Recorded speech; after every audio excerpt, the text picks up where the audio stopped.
Hello, world, and welcome to the Innovation Coaching Podcast. My name is Klaus Hostel, and with me today I have Matt Elliott. Matt, tell me how I can help. You can help me in a number of ways if you don't mind, Klaus. I'm at a bit of a juncture in life at the moment where I just need a bit of help and a bit of coaching to keep me going, basically, because I'm 24/7 remote. So if you can help with that, then this would be perfect. I'll do my best. Okay, so tell me a bit more, and then let's dive into that. Yeah, sure. I mean, in terms of work or personal, or Whatever you prefer. What's the most pressing? at the moment, I mean, the change of going from the office to remotely, basically, from it happened from the COVID times till now. I mean, it's just been a complete change in the way that we work, basically, and I suppose it's just been the same for everyone. But it's coming to terms with the thought of not actually going back in the office for a little while now. So, and then how it's different when you see your teammates and stuff, even for a drink. So, just in terms of workflow and how that's changed, really. Mm-hmm. So, ironically, as everybody else, I also went through that a couple of years ago. We all did. Yeah. Not all, but a lot of the world, especially the Western one, and people in like uh, attached to technology and the internet went through similar things, going from not going to the office and then home office and then trying to cope with that. And maybe it was a cafe office, or maybe it was a bedroom or a kitchen or something like that. As many others, I wrote a short book on, not a long one, but like a short guide on remote work and how to do that. Some of that is still out there for those who are curious. But there are a couple of things I found that I had put in there that few others had. So I'll attack this question in a probably an unexpected manner with some very low key stuff. And then maybe you can use it, or maybe you cannot, or it can be a stepping stone to further conversation. And one of them is that right now, as we're having this talk, you're in an office somewhere, or in a space somewhere at least, right? Yeah. And you're looking at what, a laptop, a phone, something like that? Two phones and a MacBook. Two phones and a MacBook, right? And an old school notepad as well, which I'll hold on one second. Oh no, sorry, this is just audio, so the listener won't be able to see all day, but they can probably hear the sound of the lovely paper. And my wife has actually got me so many more beautiful ones that are crafted, handcrafted, and then I just go for this. Am I allowed to swear on here? Or pile of shit, but I mean, this is what I like, old school style. So a bit of both, basically. A bit of both, right? And the reason I ask that is that many people have that. They're sitting somewhere, maybe it's a nice space, maybe it's a boring office, but they're sitting somewhere, they're looking at a laptop or some phones, or maybe there's a desktop computer. Now, one of the things I did that I found actually made a difference was that I got an insanely big screen. I've always been into big screens, but I've gotten bigger in them, or my screens have gotten bigger during the pandemic. So right now in my home office, where there's a treadmill, so I'm standing up right now, that has advantages and disadvantages. You, and our listeners can't see this, but you can know it, you're on a 65-inch screen. Oh, Jesus. And what that means is that your face is actually human size. Is it scaring you? No, it's a good face. This is like IMAX. Exactly. And the reason I say that is that a lot of people reported, especially as the pandemic wore on, this sort of Zoom fatigue or meeting fatigue, because they would sit for long hours and they would stare at these tiny faces on these tiny screens. And of course, it would be harder for them to figure out what were people thinking, because their facial language was harder to decode because the faces were simply smaller, right? Not only were they not physically there, they were just two-dimensional, but they were also smaller. And I found that by using a bigger screen, I simply had less meeting fatigue, because it was easier for me to read faces because the faces were big. And when I talked about that to some friends, I had several who went out and then got bigger screens, and they said, it works. Okay. So and I know this was not where you were going at all, but I'm going to share this as a very low key tip. Yeah. If you're doing a lot of remote work, then there's actually a difference between doing it on the classic laptop or plugging it into a 40-inch TV. That's where I started, right? 40-inch TV, then I went 43, now I'm at 65, and it feels good. I don't know where you can go from there. Maybe you're talking cinema screen style next, then, aren't you? Maybe, or maybe it's enough. Maybe I've finally gotten to the place where it's enough. And what it does mean is that it says is, in our conversation here, for me, in my room, you are life size. And I have plenty of space on the screen to have some notes open, and I can check my Yeah. calendar if I need, and I can discreetly do emails while pretending not to, like we all do during calls. All these sorts of things because I have a big screen. Where on your screen, I'm probably taking up most of the space, or you're also doing the same, but I'm much smaller. And that means I'm more exhausting to look at, not just because of my lustrous beard and weird facial expressions, but simply because I'm harder to read because I'm smaller. And I know this is a weird technical detail, Yeah. but the reason I started that when you said home office is I find that when people talk about remote work, they often talk about things they already have answers to. And if you ask them, what could you do differently about your remote work or your hybrid or your sometimes the office or whatever it is that you've never thought of? And then, of course, they say, I don't know because I've never thought of it. I said, good, try think of it. And then they say, oh, I don't know. Well, I guess. And those, well, I guess, that's where some interesting stuff happens. So that would be my first question to you when having to deal with this. What's something that you haven't already tried or you haven't already considered? What's something that might make your work situation, your remote work situation, in this case, better, but you simply that's felt weird or you haven't even tried it? Definitely the two screen one, which I had at my when we were in the office before. I always had two screens because I work in design as well with designing our job adverts basically. So taking that away when it went remote, I just didn't think I actually needed a bigger screen. I don't know why, but you just feel when you're working at home. And also, I had the study area before when it was just after COVID when we bought this apartment, and now I work from the kitchen. So we're on the actual we have like an island where my wife and I face each other and work. And I think maybe she's thought because the monitor is so bloody big that she can't see my face anymore. She can just see the quiff, the hair hanging off the monitor. So no, but I was going to ask you a quick question actually, with regards to because I saw your post on LinkedIn before about having the treadmill, and that was always an interesting idea because I think I saw some features. It was some Japanese news 3 years ago or something. There was a trend in this where people were standing up now and actually going on the treadmill working before, and I didn't know if this was just some lifestyle hack LA style or if it actually does work and it has benefited you because when it comes to my like remote work routines, I do my exercise in the morning and I feel energized for the morning work. And then if hopefully I can then go out during my lunch break for like a quick 15-minute, just like fast walk basically. And then it sets me up for the afternoon. But because I'm a Brit living in Croatia, Zagreb, it's like 37 degrees out at the moment. So I feel like I'm locked inside. And if I go out, I'm going to melt like an ice cream. So it's just the main problem I've had is that maybe like switching off, if you see what I mean. So you have so much screen time because before, obviously, when I was when we were in the office, you can go and make a cup of tea and so forth. But I don't know what it is. It's not like it's an online prison, but at the same time, it's you're less likely to leave the comfort of. I don't know how to describe it really. It's such a strange feeling. So No, I hear you. I didn't know how it felt for you actually introducing the treadmill or if you have any other sort of lifestyle hacks which you've developed. Oh, definitely, definitely. And I can share a little bit of what's worked for me and what hasn't worked, which might be just as useful. Yeah, So I've had a treadmill for many years, yeah, and sometimes I've used it and sometimes I haven't. Mostly I haven't. And then when we moved to where we live now, I have a quite small office and I managed to put the treadmill in there, yeah, but I didn't use it that much. So I set it up so I had the gaming computer that was hooked up to the treadmill, yeah, and then I had my work desk with my work computer. And I found that I could just get up and do some gaming, but I never did or rarely did.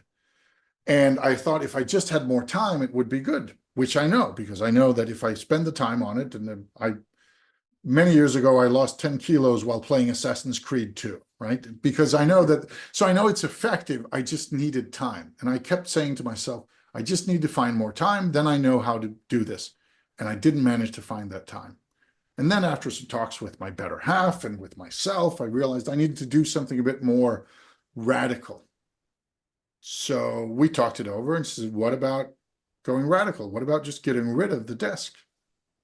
Said, okay, so you mean just work standing? I said, yeah. Said, wow, that's going to be different, but it might just work. So I no longer have a desktop computer. Okay.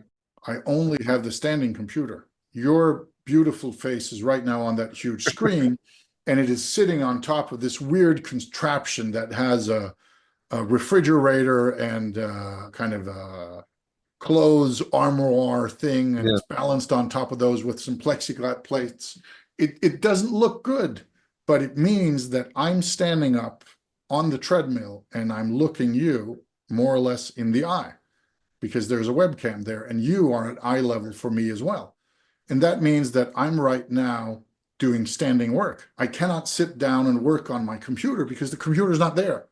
Yes, I could pull out a laptop and do that, but if I want access to my screen and my files and my mouse and my routines, my keyboard, Yeah. I have to do it standing. It means that meetings I take while walking, not fast. I have the treadmill on 15% incline, so I'm walking 15% uphill. So even while walking slowly, like 2 kilometers an hour, you still feel it because you're going uphill. Yeah.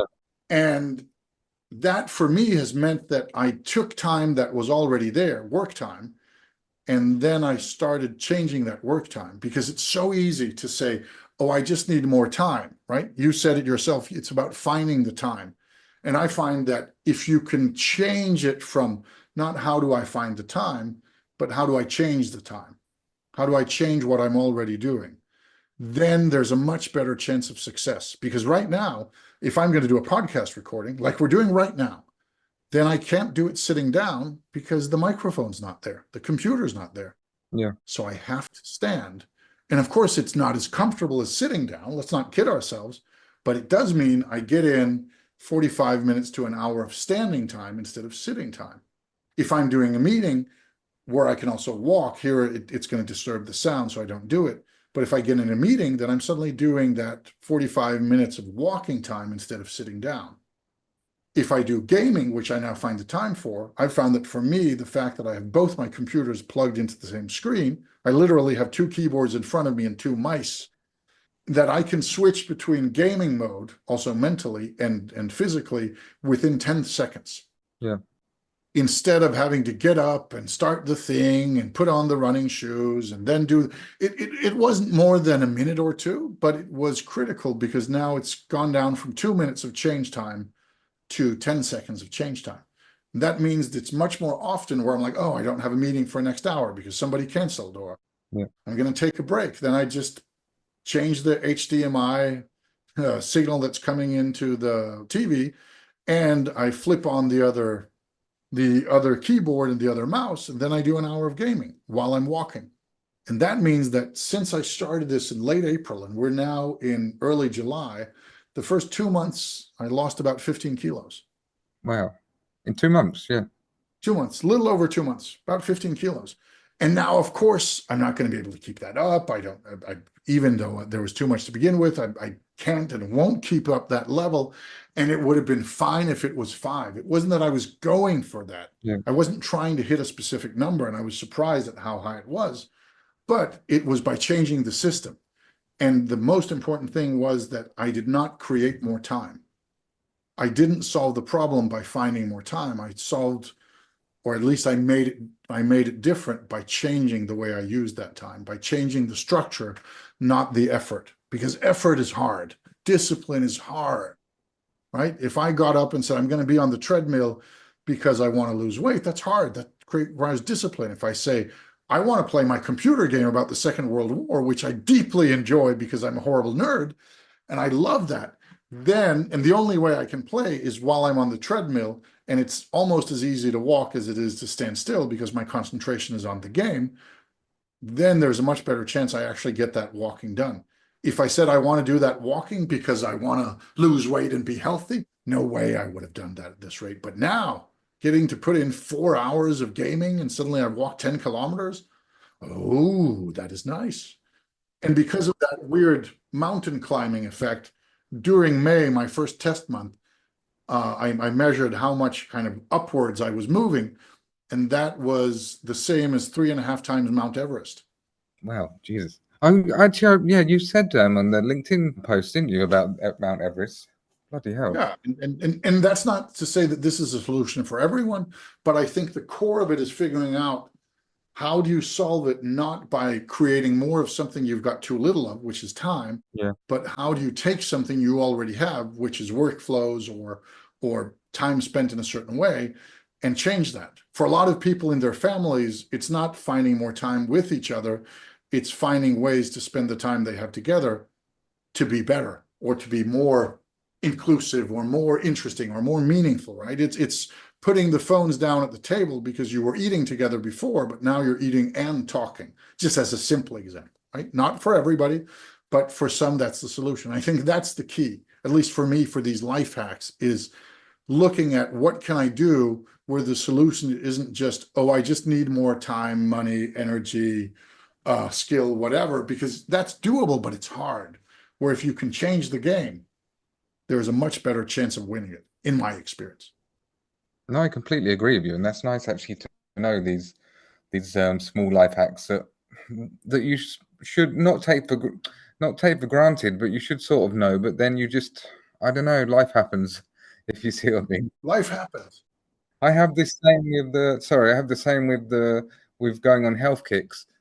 If the weather changes suddenly, or if I wake up and it's like 20 minutes lead time and I don't wake out of bed straight away, then suddenly my brain switches on, and this is why now I just don't check my emails until I've actually done that exercise, because obviously I know if it's to do with the neurons in the brain and everything like that, you don't want the added stress until you've actually had that reward, and then you can do the exercise, then you can have the coffee, then you can go into business mode. You see what I mean? Mm-hmm. But that just means waking up at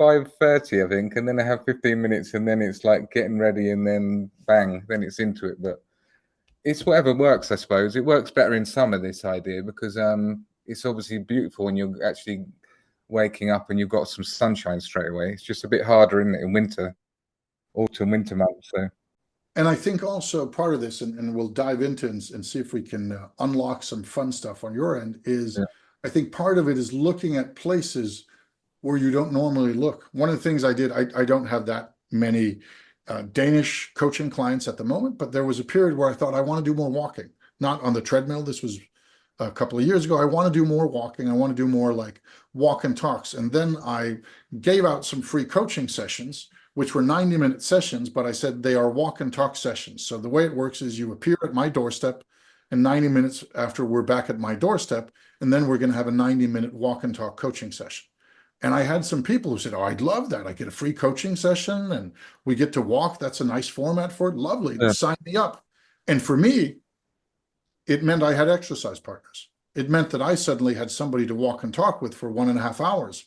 So for them, it was a coaching session. For me, it was an excuse to get 1.5 hours of walking done.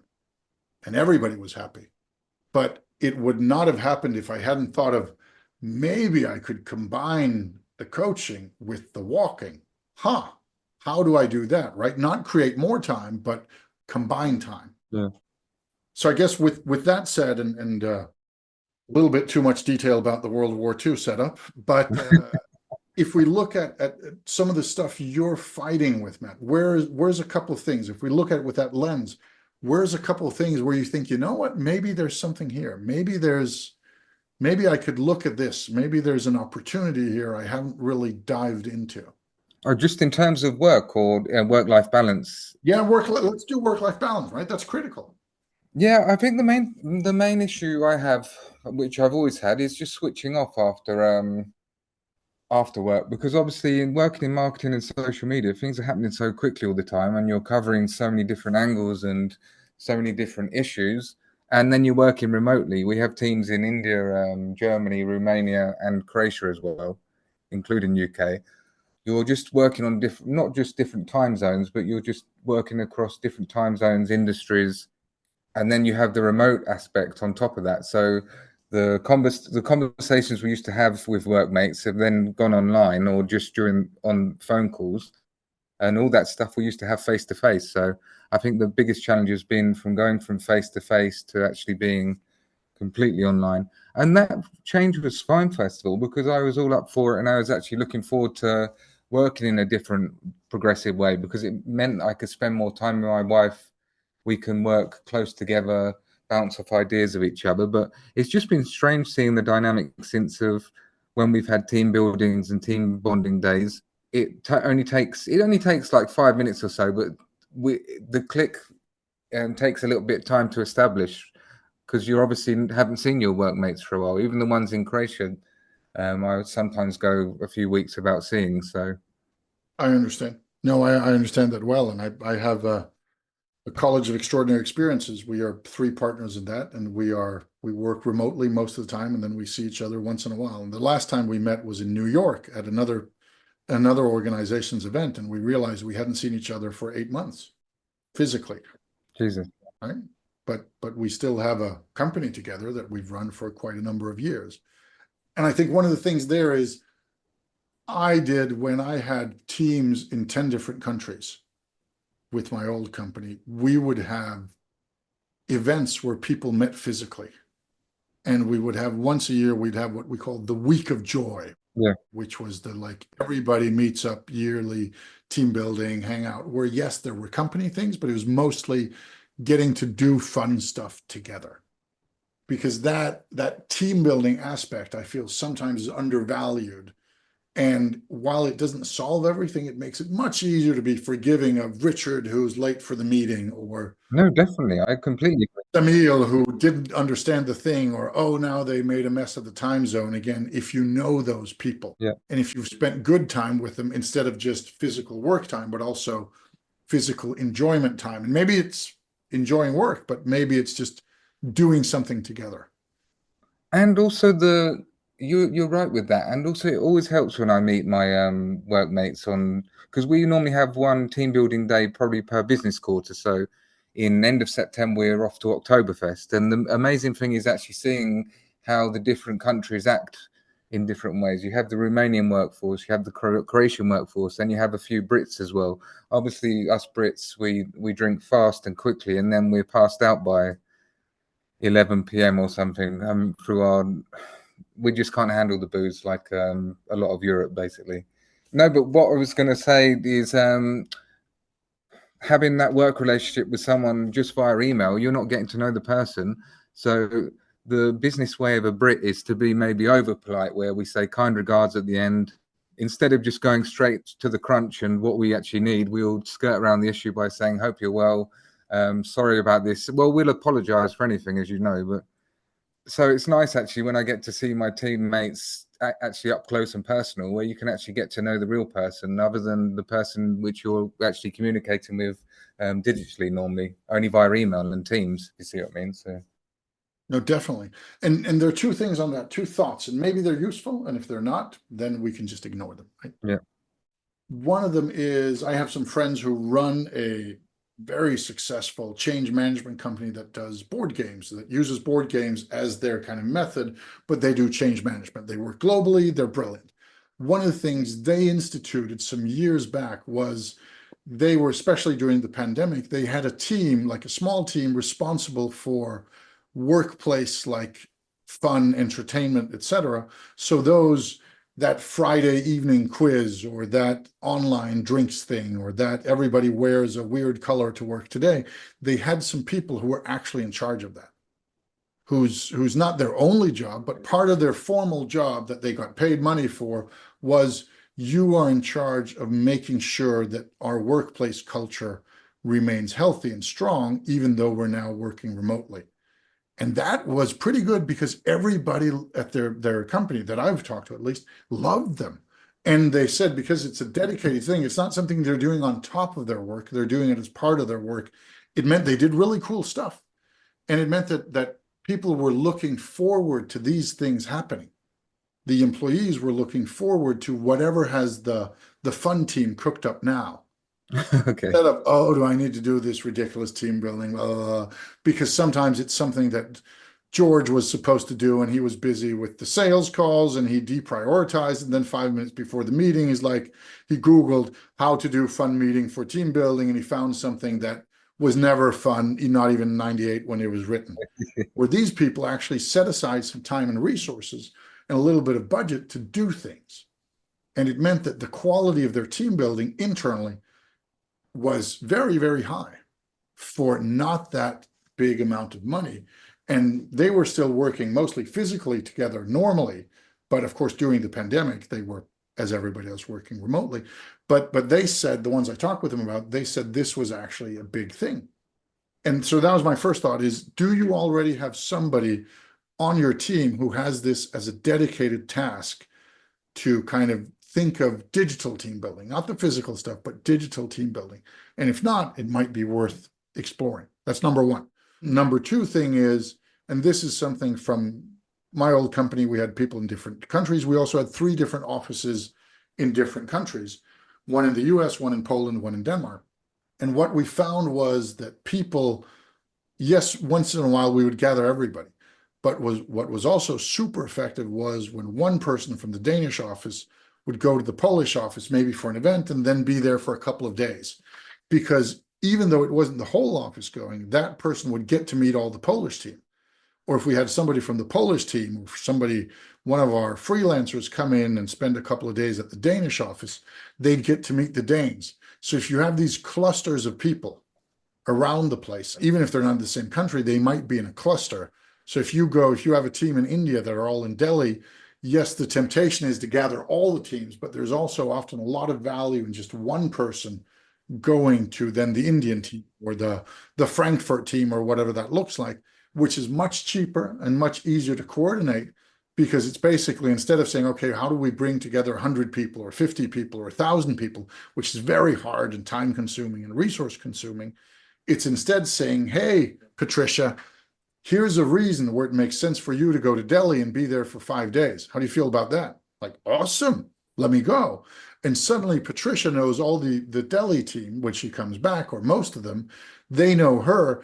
And even better, when somebody at her office is complaining about the Delhi team, saying, oh, those bastards in Delhi, they're like, why can't they become a colony again? Things were better in the old days, right? Then Patricia is going to say, oh, you talked to Rajiv. No, no, no, no, no. It's because he's a Gujarati, and that means that when he says this, he means this. It's just because you're stiff in English, you don't know what he means. Yeah. Here, let me help. And suddenly the person goes, oh, now it makes sense, because Patricia is not only connected to them because she's been there, she's also an ambassador at her own place. So she can help with misunderstanding. She can help with culture. She can help with saying, oh, but you should call Rajiv. Oh, let me just call him. Even though the other's like, no, we're not going to call them. We're just going to complain about them. Because once it's a person that you feel comfortable just getting on the phone with them, or having a quick call, or just writing them an informal mail, then it's very easy to solve small problems, not big ones, but small ones. And that's easier if people are connected, or if they have an ambassador who's willing to speak on their behalf. So what I'm saying is, number one is having somebody in charge of digital team building that's running might be smart, at least consider it. And the second is sending people from different teams to different offices with a minimal excuse is a low-cost way to establish these connections and ambassadors in the local offices for the other ones. Just a thought. Yeah, we have actually had what you just described actually in terms of the Indian workforce, and that's works really well actually. We have like an Indian point of contact who's actually in the German office as well, and that works really well. So that avoids any confusion in terms of culture aspects and so forth. So, and obviously working across the different time zones, that smooths things over a lot. Really nice. Really nice. Yeah. Even better that you're already doing it. Yeah, I mean, you have to sort of run things on the fly when it happens, because obviously, Jesus, look back now when COVID happened, it seems like so long ago now because the time moves so fast. But obviously, it wasn't so long ago. But yeah, obviously, you have to put all these things into place, and you didn't. A lot of companies obviously didn't have any experience of this, did they? So no, and they had to make up systems as they went along, and a lot of things became very clear that nobody had thought of before, right? Suddenly everybody, there are some countries where time zones are natural, right? You ask an American what time, they'll say 7 Eastern or 6 Mountain Yeah. or 5 Pacific. You ask somebody from Sweden what time it is, they'll give you one time because that's Swedish time, Yeah. right? But now we all deal in time zones, and many of us have adapted, and we'll always write Yeah. time and then time where, and many still haven't. But these sorts of micro-cultural things that we didn't consider them. And I think that while we're all now much more used to remote and to hybrid and that sort of thing than we were kind of as a world compared to 5 years ago, it's still in its infancy. Still the fact that people constantly mess up something as simple as time zones. Even I do it again and again, right? And I work with this stuff all the time. I have calls with people from all over the world constantly, and I still mess it up from time to time, is because we're still new at it.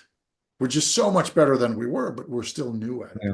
And there's a lot of things when it comes to remote work, when it comes to remote culture, when it comes to like work culture in general, where we're just poking at the edges of the ice, right? We know the lake is now frozen, but we're just chipping away at the edges. We're nowhere near the deep end anytime yet. And it's easy to forget that. And the way I try to think of that is by experimenting a lot and saying, oh, that didn't work. Let's try out something else. Especially when it comes to things like remote work, because we are in uncharted territory. Yeah, I mean, I was going to ask you actually as well. I mean, working in your role basically, do you have Zoom fatigue as well, or you don't mind the video meetings so much, or No, I don't mind video meetings. No, not at all. I don't have Zoom. I have meeting fatigue sometimes. yeah, I've found that if I have 3 meetings in a row, then it's nice to have some sort of break. yeah, And the people who have back-to-back 15-minute meetings, oh, that's crazy. But what I've also found is that I am as fatigued from a meeting that's 30 minutes as one that's an hour, which is why, and this leads to like very small, again, I'm a fan of small, practical, almost stupid solutions to problems. yeah, That my default, if you go to my webpage and try to book a meeting with me, which you can because there's a Calendly link and yeah, you can check when am I available. My default meetings are 45 minutes. Many people have default meetings that are 30 minutes. Now, the advantage of that is you can have more meetings. The disadvantage is you will probably have more meetings. I know you had to discuss the last meeting and the meeting before, and yeah, Yeah, and it also means that when doing some of the consulting work, some of the people I know from there, especially some of the kind of project-based work, there the default meeting is 15 minutes. yeah, And that leads to a lot of meetings where people are 5 to 10 minutes late. I was 5 minutes late for our meeting today, right? Imagine if it was a 15-minute meeting instead of a 45-minute one with the option to go over. Then I would suddenly have taken 1/3 of the meeting just for being late. That pushes agendas like crazy because delays happen. Where if your default is 45 or an hour or 90 minutes, then those 5 minutes, they don't matter that much. It also, at least for me, means that I find that by setting that default at 45 minutes, then yes, I have fewer meetings, but I have more time for those meetings. I can be a little bit late, I can stay a little bit longer because I also make sure the next one doesn't start until earliest 15 minutes later. okay, yeah, So in all of my meetings, there's at least a 15-minute plan gap until the next one. And that means if it goes over by 5 minutes, maybe because I was late, maybe just because it goes over, it's fine. There's still 10 minutes for a toilet break or a snack, yeah, or maybe even saying hi to my better half, or heaven forbid, going outside for a moment and smelling the fresh air. And that is because I've set it to be 45-minute meetings yeah, with meetings starting on the hour. Where if I said 30-minute meetings, then the temptation to have back-to-back meetings would be bigger. And then I would have one on the half hour and one on the hour. And then suddenly I'd say, yeah, but I'll just have a break block. But that break block has a much higher chance of getting filled because the break block could as easily be a meeting block. Now my meeting blocks are 45 minutes, my break blocks are 15. So I can't just exchange. I can't just take a break block and turn it into a meeting block because my meetings are too long. yeah. And of course, it's silly. And of course, it's small, but it means that I generally get through my days, even if I have plenty of meetings, without Zoom fatigue and without meeting fatigue, because there are breaks built in and I have fewer meetings than compared to somebody who has 4 hours of meetings, but they're 16, 15-minute meetings. Yeah. Right? If I have 4 hours of meetings, it's 4 45-minute meetings. And even if I put in a fifth, so it's the same time, and it's still 5 people, 5 situations I have to adapt to instead of 16. Yeah, you have to find what works for you, I think, best. Definitely. In terms of one of my most simple tasks that I do, in terms of like to do a simple to-do list in the morning and then afternoon, and then ticking it off as you go along, which is the most simple process possible. That could have been done digitally, and my wife actually bought me some tablet thingy. I don't even know how to describe this tablet thing that you write like a pen, then it puts it on a smartphone to you to put to your computer. I was like, it blew my mind that normally she's good with presents. She's normally on point, but when she gets it wrong, and it costs a lot of money to a solution that doesn't even need to be a solution. I was like, she's seen me every day since we met, writing on these notepads, everything I do, lyrics, everything like that, to-do lists, shopping lists, even just a name of albums and stuff, movies, and everything is on here, the life. And then the thought of me actually doing that and then putting it from a smartphone then to my MacBook, my actual notes that then corroborate it into actual English. I don't think the software would even read my writing because it's that bad. But no, yeah, that was one of the rare times that she's got it wrong, really wrong. So that's gathering dust over there to my right at the moment. So I think that's going to be our high point, Matt, that you complaining about one of the rare times your wife was wrong. It's not going to get any better than that. It's also going to be the place where we round off as we are slowly not reaching the 45-minute mark, but something a little bit over that. sorry about that. Yeah. What we've said, no, that's good. That's exactly why I do this, because then there's time. Even if we go over a little bit, but here I can't see us going further from that. It will not get any better. So let's end on a high. No, thank you for that. I appreciate it. That means that we get to the wrap-up phase, and that has two parts of it. The first is where I thank you. And that is because not only did you come and share this, but you shared it with not just me, thank you for that, but also with our listeners out there. And I'm pretty sure, especially with remote work being this huge thing, there are going to be people who listen to this conversation, are flies on the wall, so to speak, who are going to think, that Matt guy, yeah, I recognize that. Okay, I could be in that position. I'm glad I listened to this. So thank you for sharing. That takes courage and that takes generosity. Thank you for that. The second part is not you have to thank me, though you would think that was the lead up, right? You don't have to. But I want you to at least take a moment and think of 3 things you take away from this conversation. They can be positive, they can be negative, but 3 things that are going to stick with you for a while. Oh, you want me to name them? Or... Yeah. Well, first thing will be I need to go online now and look at the price of treadmills. The second one will be to raise this island up to see whether or not my head can, because I've actually always wanted to try that working from a treadmill, just to see actually how I would connect with it and to see whether it would be worthwhile. Also, as well as just to cooperate more maybe with my teammates on a personal level and not just have to rely on Teams and technology all the time, and actually maybe reach out to them more. And then the third one is just to... Actually, I don't even know if I've maybe just covered I need a third one, actually. I think that's fine with just these 2. 2 is fine. We don't need, if there's no third, we don't need. Oh, maybe the third one would be to invest in more notepads as well.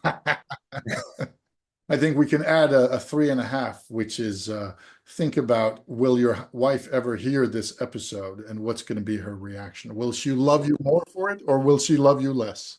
Hopefully more. As long as hopefully more. I can't say any more than that now. Which is nice. Yeah. You did say it's one of the few times, which is really nice, right? So with that, thank you to all of our listeners out there, whether they include Matt's wife or not. Time will tell, but they include you at least out there. Thank you for listening in. This has been the Innovation Coaching Podcast. You've heard Matt Elliott and me, your host, Klaus Hostel. Thank you for listening.